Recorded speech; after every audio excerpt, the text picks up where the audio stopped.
Sometimes the fate of the West turned on a single moment, when one man chose not to reach for his gun. The town of Dry Creek sat under a wide Arizona sky, where the wind carried dust across the wooden storefronts and the slow creak of signs swinging above the boardwalk. It was the kind of place where strangers were noticed quickly and trusted slowly. Cowboys passed through now and then. Miners came chasing rumors of silver, and soldiers sometimes rode along the road that cut through the desert toward distant forts. But on that afternoon, something unusual was happening near the edge of town. A group of townspeople stood gathered along the dirt road that led down toward the creek bed, their voices low but tense as they stared at a figure standing alone near the cottonwood trees.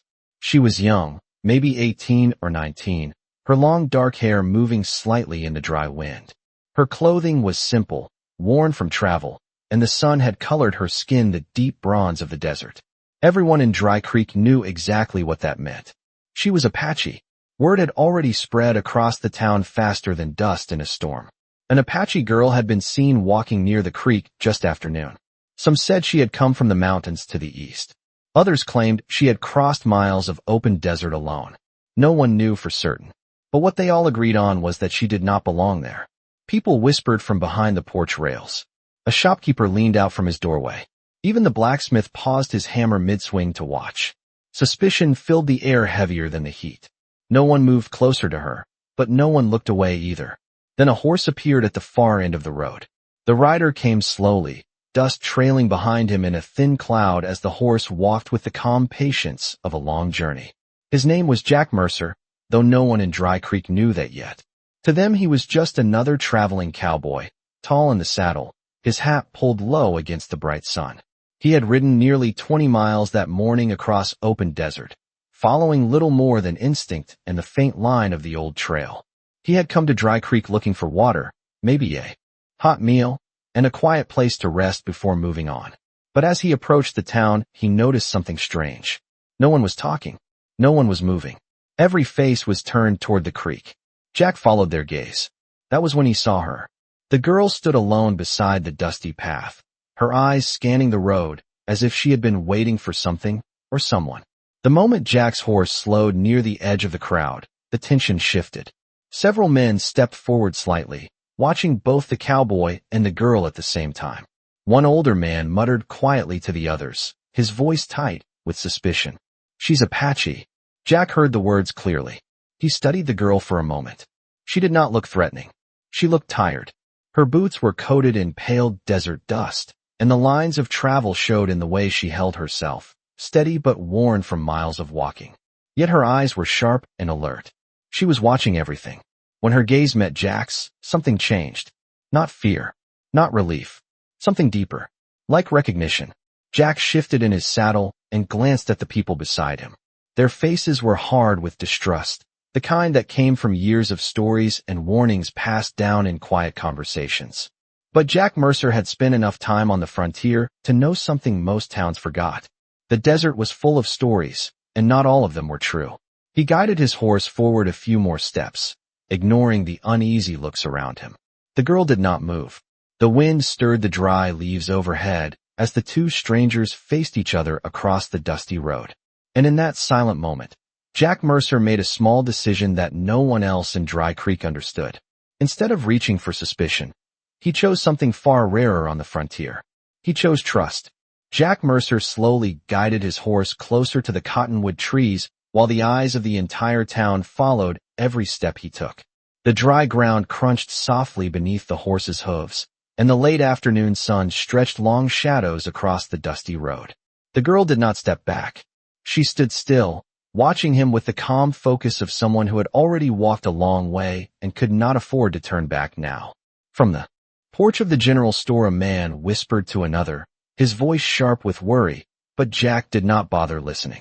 He had learned years ago that fear often spoke the loudest in places where people knew the least.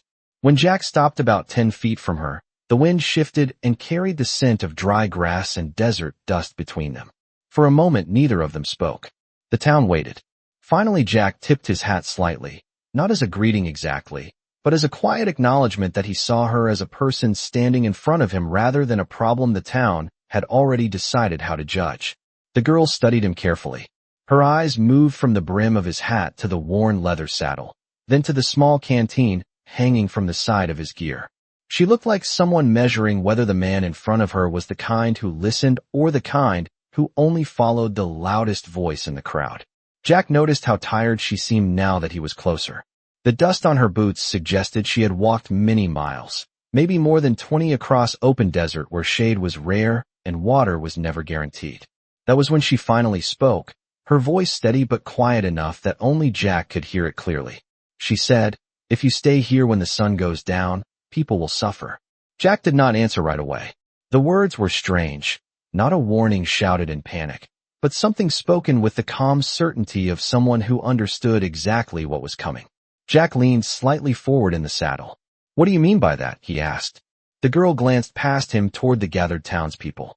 Several men had moved a few steps closer, pretending they were simply watching but clearly trying to listen. She lowered her voice even more. "I need to pass through this town," she said. "I need to keep going west before nightfall." Jack followed her gaze back toward the road that disappeared into the desert hills beyond Dry Creek. That direction led to miles of harsh land, where few travelers willingly walked unless they had a reason strong enough to outweigh the danger. Jack studied her again. "You walked here alone," he said quietly. The girl nodded once. Jack knew what that meant. Anyone who crossed that much desert alone carried either courage or desperation, sometimes both. Behind him, the uneasy murmuring from the town grew louder. Someone muttered that the sheriff should be called. Another voice suggested she might be scouting for something. Jack ignored them. He kept his attention on the girl standing before him. "What is your name?" he asked.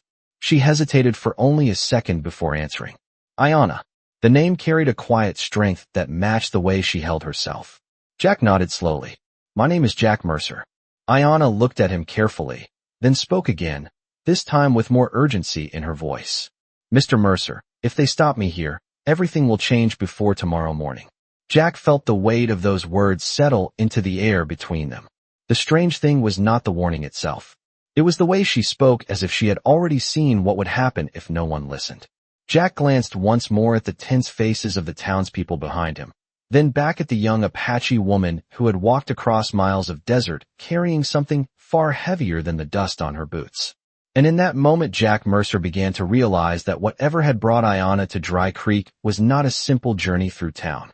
It was the beginning of something far bigger than anyone standing on that dusty road yet understood.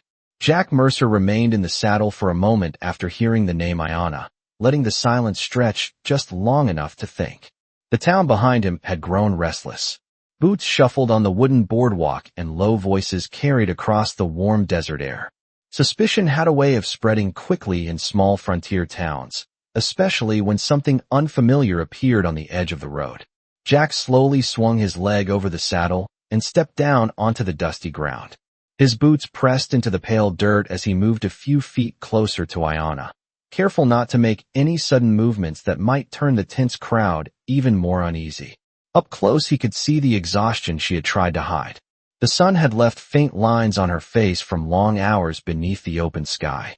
Her shoulders held steady, but the weight of travel was written in the way she stood, as if she had walked far beyond what most people would consider reasonable without rest.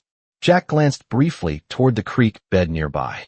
The thin line of water that still trickled through Dry Creek was the only reliable source of water for miles. Anyone crossing the desert would have known to stop there. "You said people will suffer if you are stopped here," Jack said quietly. "I would like to understand that before the entire town decides what to do with you." Ayanna did not answer right away. Instead, she reached slowly into the fold of the cloth bag slung across her shoulder. Several men near the front of the crowd stiffened when they saw the movement. One of them took a step forward as if ready to intervene. Jack lifted one hand calmly without turning around, a simple signal that nothing needed to be rushed. The movement was enough to hold the crowd back for the moment. Ayanna carefully removed a small object wrapped in soft leather and held it in her palm. When she opened the leather, Jack saw a carved wooden token about the size of a silver dollar. The design on its surface had been shaped with careful hands, a pattern of lines and symbols that Jack did not fully recognize but immediately understood carried meaning. Ayanna raised it slightly so Jack could see it clearly. "This was given to me by our leader," she said. "It is a message of peace meant for someone west of here." Jack studied the token closely. Even without knowing the language of the carvings, he could tell it was not something made casually. Objects like that carried authority in ways that words alone sometimes could not. Then why walk through a town that does not trust you? Jack asked. Ayana's eyes moved briefly toward the men watching them from the road. Because this is the fastest way to reach the place I must go before tomorrow, she said. If I do not arrive in time, people will act on fear instead of truth. Jack folded his arms loosely as he considered that answer. Fear was something he had seen many times across the frontier. A single rumor could travel across counties faster than any horse, and once people believed the worst was coming, they often made choices that could not be undone. Behind Jack, the murmuring grew louder again. A tall man wearing a polished vest stepped down from the porch of the largest building on the street. His walk carried the quiet confidence of someone used to being listened to. Several townspeople turned toward him immediately as he approached the road. Jack heard someone whisper the name Mayor Thomas Hargrove. The mayor stopped a short distance away and studied the scene with narrowed eyes. His gaze moved from Jack to Ayana, and then to the token still resting in her hand. Miss, he said slowly, the tone of his voice smooth but cautious. Strangers do not usually arrive in Dry Creek carrying warnings about the future. Ayana did not lower the token. She simply looked back at him with the same steady calm she had shown since Jack first arrived. Sometimes the future arrives whether a town believes it or not, she replied. Jack sensed the air tighten around them again as the mayor considered that answer. And in that moment, Jack Mercer began to understand that Ayana was not only carrying a message across the desert. She was walking directly into a decision that could shape the fate of everyone standing on that road. Mayor Thomas Hargrove stood with his hands resting calmly at his sides, but the quiet authority in his posture made the crowd behind Jack Mercer fall almost completely silent. The late afternoon sun glowed across the dusty road, painting the town in long golden light, while everyone waited to hear what would happen next. Hargrove's eyes remained fixed on the small carved token resting in Ayana's open palm. He took one slow step closer, careful and deliberate, as if he were examining something fragile yet dangerous at the same time. That is an interesting object you are carrying, the mayor said in a smooth voice that carried easily across the road. Jack noticed how carefully the man chose his words. It was the tone of someone who preferred control rather than confrontation. Ayana did not lower her hand. It is not meant for this town, she answered calmly. It is meant for someone farther west. The mayor gave a faint smile that did not quite reach his eyes. Then perhaps you should explain why you decided to walk through Dry Creek to deliver it. A few people in the crowd murmured in agreement.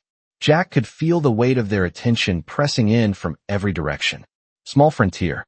Towns had a way of closing in when something unusual appeared, and right now Ayana stood at the center of every question no one knew how to ask. Jack glanced toward the hills beyond the town where the desert stretched for miles. The western trail she mentioned would take her across at least 30 miles of open country before reaching the next settlement or any known Apache territory. That was not a journey someone would take lightly, especially on foot. Ayana finally closed the leather wrapping and held the token carefully in both hands. I came through this town because the road around it would add a full day to my travel, she said. I do not have that day. Hargrove tilted his head slightly, as if considering her answer. And what exactly happens tomorrow that makes a single day so important? For a moment the wind moved through the cottonwood leaves above them, the soft rustling sound filling the silence between the question and the answer. When Ayana spoke again, her voice was steady but carried a quiet urgency. Tomorrow morning riders from the east will reach the valley beyond the western hills. They believe my people are preparing for something that is not true. Jack felt a faint tightening in his chest as he listened. Rumors traveled across the frontier constantly, but when soldiers and tribal lands became part of the same story, those rumors rarely ended peacefully.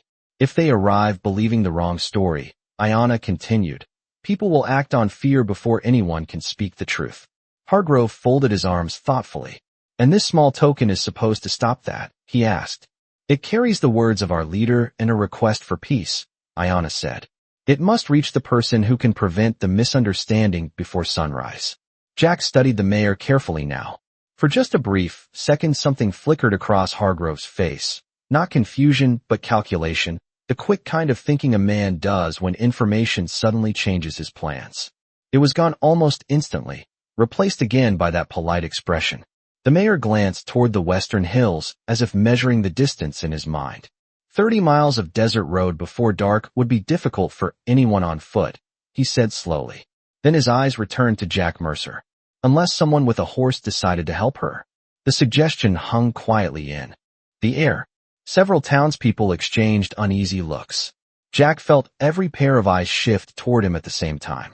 Ayanna did not speak. She simply looked at Jack again with the same calm certainty she had shown from the beginning, as if she had already understood something the rest of the town was only starting to realize. And standing there in the fading desert light, Jack Mercer began to understand that the road west of Dry Creek might soon become his road as well. The suggestion from Mayor Thomas Hargrove lingered in the warm desert air like dust that refused to settle. Every person standing along the road turned their attention fully toward Jack Mercer. Some faces showed curiosity. Others showed quiet disapproval. In towns like Dry Creek, people often believed decisions should follow familiar lines. And helping a stranger who carried a warning about unseen trouble was not something that fit comfortably into those lines. Jack rested one hand on the saddle horn of his horse and studied the road that stretched west beyond the cottonwood trees. The desert there rolled gently toward distant hills that shimmered under the fading sun. He estimated the distance automatically the way riders always did. 30 miles across that terrain would take at least 4 hours on horseback if the trail remained clear and the horse held a steady pace.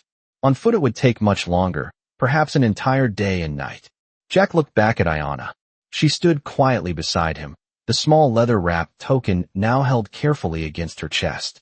Her eyes were not pleading, and they were not afraid. They simply waited. Jack had seen that kind of patience before in travelers who understood that sometimes the most important moments were decided not by force, but by whether someone chose to listen. Behind him, one of the townsmen spoke up. "You cannot be serious about helping her ride through here," he said. His voice carried the tone of someone who believed the answer should already be obvious. Jack did not turn around immediately. Instead, he looked once more toward the western horizon where the sky had begun to shift from bright gold to deeper shades of orange and purple. Time was moving whether the town liked it or not. Finally, he spoke calmly. "She says there are riders coming tomorrow who believe the wrong story. If that story reaches them before the truth does, trouble will follow." The townsman folded his arms. "Or maybe the trouble is already standing right in front of us," he replied. A few others nodded quietly. Suspicion had deep roots in frontier towns, and once planted it rarely loosened its grip easily. Jack turned then and faced them all. "The thing about rumors is that they travel faster than horses," he said, "and most of them are wrong by the time they arrive." Mayor Hargrove stepped forward again, his polished boots pressing lightly into the dust. "Mr. Mercer raises a fair point," the mayor said thoughtfully. "However, the responsibility of this town is to protect its people." His eyes moved briefly toward Ayanna, and then back to Jack. "That means we must be careful about the choices we make today." Jack studied the mayor carefully. Something about the man's calm words felt slightly too measured, as if every sentence had already been rehearsed long before this moment arrived. Jack had spent enough years on the frontier to recognize when a person preferred control over uncertainty. Ayanna spoke softly then, her voice carrying just enough to reach both men. "I did not come here to bring trouble," she said. "I came here to stop it." The simple honesty in her words cut through the uneasy silence that followed. Jack looked at her again and saw the dust of many miles on her boots and the determination that had carried her across open desert alone. He thought about the miles of land beyond the western hills where people who had never met might soon face each other with fear instead of understanding. Then he reached up and loosened the canteen hanging from his saddle. He handed it to Ayanna without a word. She accepted it with quiet gratitude and took a careful drink. Jack then tightened the saddle straps and placed his foot in the stirrup. The movement alone caused a ripple of murmuring through the watching crowd. Jack Mercer swung easily back into the saddle and looked once more toward the long road leading west. It seemed the desert had already made the decision that the town still struggled to understand. The horse shifted beneath Jack Mercer as the last warmth of the afternoon sun settled across Dry Creek, and for a moment the entire town seemed to hold its breath. Dust drifted slowly across the road as Jack adjusted the reins and glanced down at Ayanna. She had finished drinking from the canteen and handed it back with a quiet nod of thanks. Jack secured it to the saddle and studied the sky above the western hills. The light was fading faster now. Out on the open desert, darkness arrived quickly once the sun slipped below the ridges, and riders who planned to cross 30 miles before nightfall did not have time for long debates. Ayana looked toward the same horizon. The distance did not seem to frighten her. If anything, the fading daylight seemed to sharpen her focus. Jack noticed that and understood something important. She had already accepted the difficulty of the journey. What mattered to her was not the road itself, but reaching the end of it before morning. Behind them, the quiet tension among the townspeople had turned into restless murmuring again. A few stepped closer as if hoping to persuade Jack to reconsider. One older rancher spoke up from near the boardwalk. "You ride out there with her, and you might not come back by tomorrow," he warned. Jack gave a small, thoughtful nod. "That is true," he replied calmly. "But if what she says is right, tomorrow might be a long day for a lot of people whether I ride or not." The rancher had no answer for that. Mayor Thomas Hargrove remained standing near the center of the road, his expression calm, but his eyes measuring every movement. He watched as Jack leaned slightly down from the saddle and offered his hand to Ayana. The gesture was simple and respectful, not dramatic, but it carried a meaning the entire town understood. Ayana hesitated for only a moment before placing her hand in his. Jack helped her climb carefully onto the horse behind him. She settled into position with quiet balance, holding the back of the saddle horn lightly, while keeping the small leather-wrapped token secure against her side. For a second the scene remained still. The horse stood facing the long road west while the town watched two travelers preparing to leave with a message no one fully understood. The desert wind moved gently across the cottonwood leaves above the creek. Jack turned his head slightly toward Ayana. "The hills are about 15 miles from here," he said quietly. "After that the trail splits toward the valley. Do you know the way from there?" Ayana nodded. "I know the path." Jack studied the horizon once more and then touched his heel lightly against the horse's side. The animal stepped forward at a steady pace, hooves pressing into the pale dust of the road that led away from Dry Creek. No one tried to stop them. Some watched with curiosity, others with doubt, and a few with quiet concern. Mayor Hargrove stood perfectly still as the riders moved farther down the road. His eyes followed them until the distance between the town and the travelers began to stretch into the wide, open desert. Ayana looked back once over her shoulder at the small cluster of wooden buildings shrinking behind them. The town seemed peaceful in the fading light, almost unaware of the uncertainty hanging just beyond its borders. Jack noticed her glance and spoke quietly without turning around. "Once we reach the hills we will ride faster," he said. "We still have many miles before night catches us."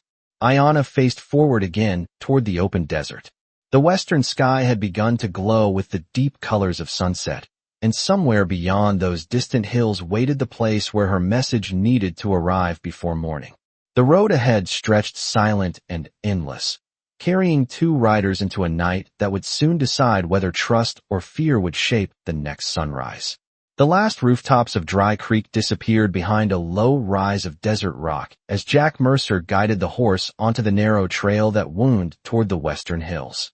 The air felt cooler away from the buildings, and the sounds of the town faded until only the steady rhythm of hooves and the whisper of evening wind remained.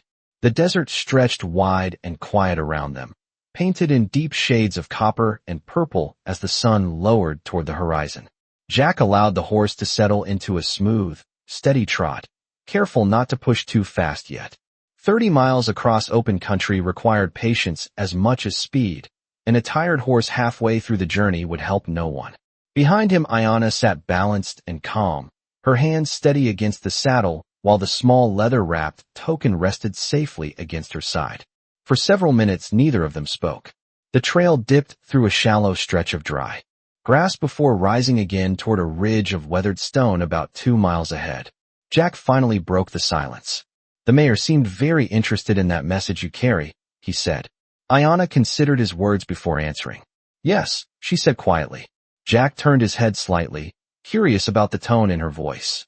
It was not fear he heard. It was something closer to concern. "You do not trust him," Jack said.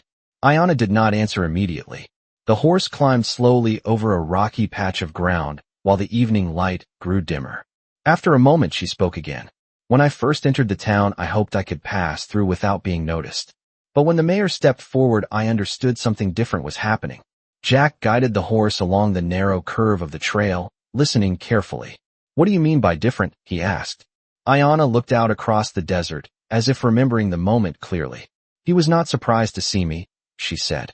Jack felt a quiet ripple of thought pass through his mind. Most people in Dry Creek had looked shocked or suspicious when they first noticed her standing near the creek. But if what Ayanna said was true, Mayor Hargrove had reacted differently. "Like he was expecting someone," Jack said slowly. Ayanna nodded behind him. "Yes." The horse continued along the rising path until they reached the ridge.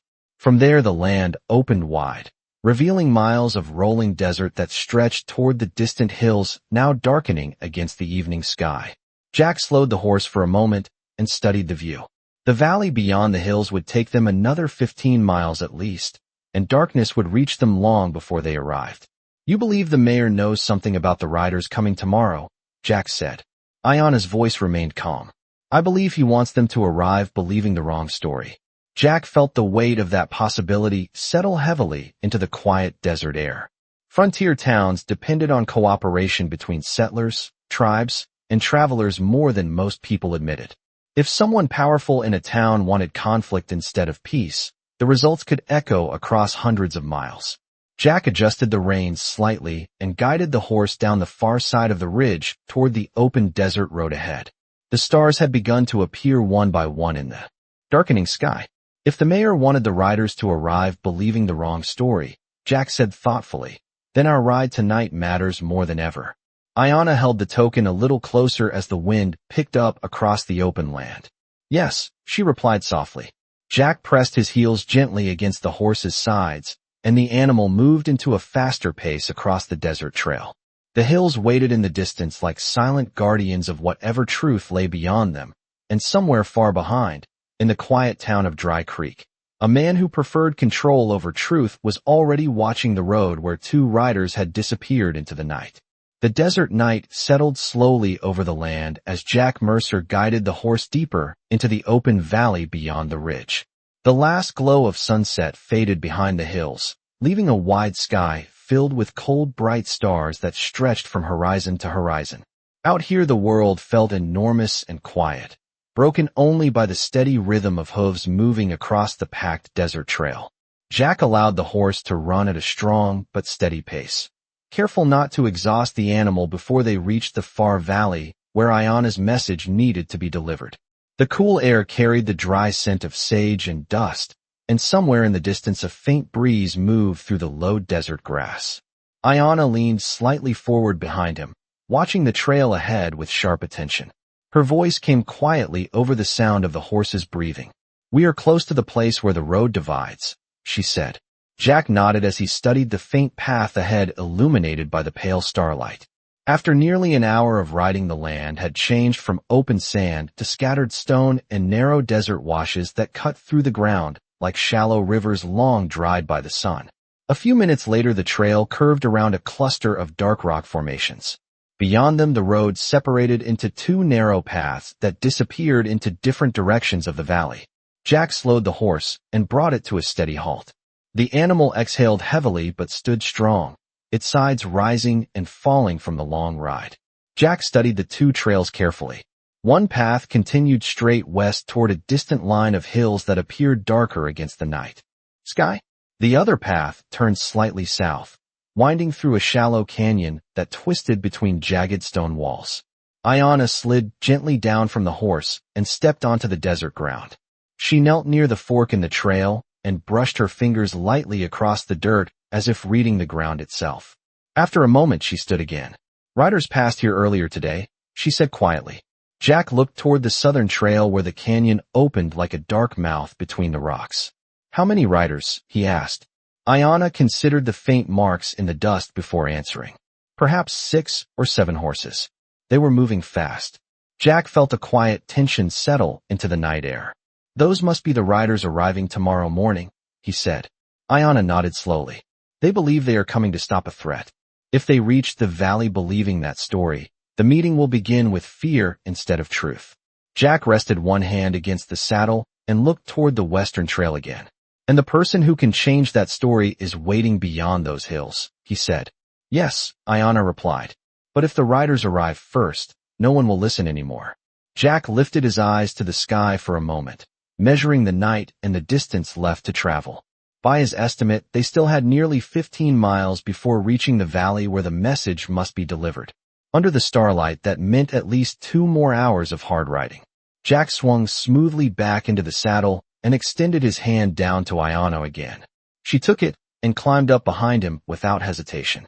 Once she was settled, Jack guided the horse toward the western trail. The animal stepped forward and quickly returned to a strong pace across the narrow desert path. The wind rushed past them now as the horse carried them deeper into the night. Behind them, the southern trail disappeared into darkness where the riders would soon pass on their way toward a story that was not true. Ahead of them, the hills rose slowly from the desert floor, and somewhere beyond those silent ridges waited the moment when one message of peace might reach its destination just in time to change everything. The horse ran hard across the final stretch of desert as the night slowly began to soften into the pale gray light. That comes just before sunrise. Jack Mercer could see the outline of the western hills clearly now, rising from the valley like dark waves frozen in stone.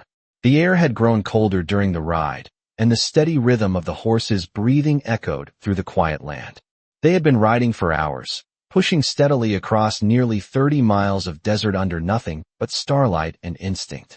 Ayana remained steady behind him, the small leather-wrapped token still held safely against her side. When the first faint color of dawn touched the horizon, she leaned slightly forward and pointed toward a narrow passage between 2 low ridges ahead. That is the entrance to the valley, she said softly. Jack guided the horse toward the opening, slowing slightly as the trail began to slope downward. Beyond the ridges, the land opened into a wide flat basin surrounded by low desert hills. In the distance, a small cluster of tents and wooden wagons stood near a line of mesquite trees where a thin spring of water fed a patch of green grass.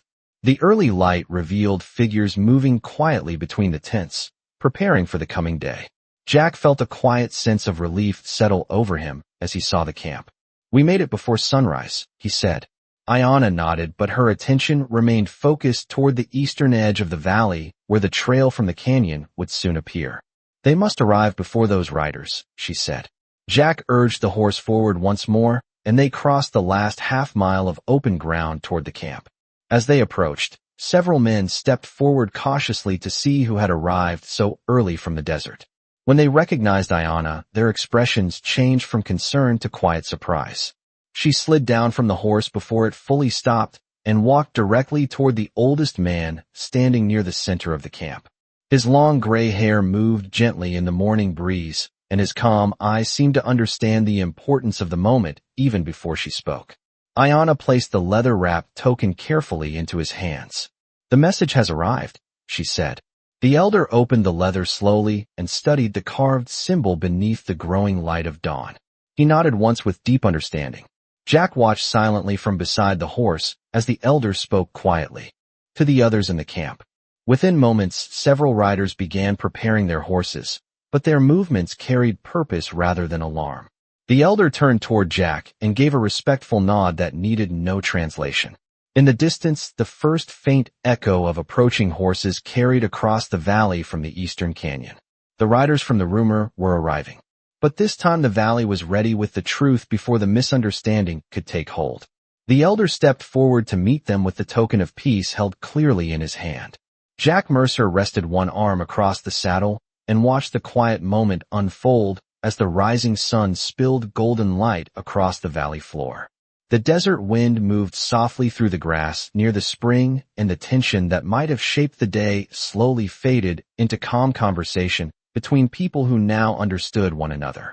Ayana returned to stand beside Jack and looked across the valley where the morning light touched the hills. Sometimes one message arrives just in time, she said quietly. Jack looked out across the peaceful scene and gave a small, thoughtful nod. The frontier had always been a place where stories could grow larger than truth if no one stopped them. Today, one story had been changed by a long ride across the desert and a decision made on a quiet road outside a small town. And although the history of the West would remember many battles and many loud moments, It would never fully record the quiet night when a cowboy chose to trust an Apache messenger and carried a message of peace across 30 miles of open desert before the sun could rise.